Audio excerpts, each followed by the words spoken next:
और खबर दाऊद इब्राहिम के साथ ही इकबाल मिर्ची की जायदाद का मामला है। आज नीलाम नहीं हो पाई इकबाल मिर्ची की जायदाद। हुकाम के मुताबिक नीलामी में हिस्सा लेने आए लोगों का कहना था कि इमलाक का जो बेस प्राइस रखा गया है वो मार्केट रेट से ज्यादा है।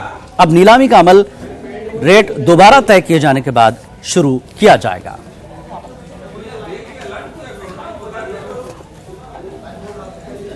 इकबाल मिर्ची की प्रॉपर्टी आज नीलाम होनी थी, लेकिन कुछ प्रक्रियाओं के चलते रुक गई है। हमारे साथ अधिकारी, उनसे बात करते हैं। सर, आपसे जानना चाहेंगे कि आज इकबाल मिर्ची के जो फ्लैट्स थे उनकी नीलामी की प्रक्रिया यहाँ शुरू हुई थी, क्या हुआ और किन बातों को देखते हुए अभी तक रोका गया है?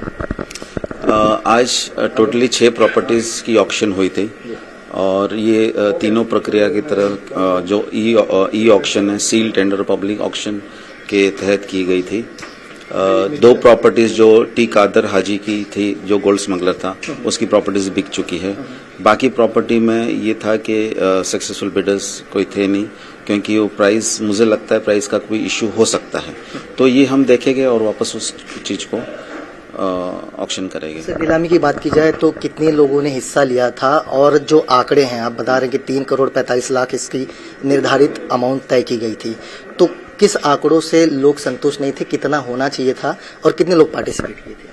नहीं, काफी लोग आए थे, लेकिन ये इम्प्रेशन हमको मिला है कि ये मार्केट रेट से भी थोड़ा ज्यादा है, तो इस चीज को हम वापस और एक बार ऑक्शन करेंगे, फिर देखेंगे, उसके बाद कॉल लेंगे क्या करना है। सर, आखिरी सवाल की प्रक्रिया एक बार अब रुक चुकी है, तो आगे किस तरह से किया जाएगा? क्या फिर से टेंडर्स या फिर ऐड दिया जाएगा या फिर उसको किस तरह से आगे बढ़ाया जाएगा?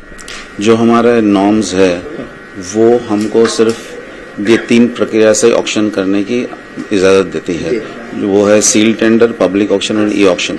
तो यही कार्यवाही दोबारा दोहराई जाएगी। शुक्रिया। हमसे बात करेंगे अधिकारी थे जिन्होंने साफ तौर पर कहा कि जो अमाउंट तय किया गया था वो मार्केट रेट से काफी ज्यादा लग रहा है, जिसकी वजह से ये नीलामी अभी नहीं हो पाई है। आगे आने वाले दिनों में एक बार फिर से इस प्रक्रिया को अंजाम दिया जाएगा। कैमरामैन सरोज के साथ प्रशांत पांडे, न्यूज़ 18 मुंबई।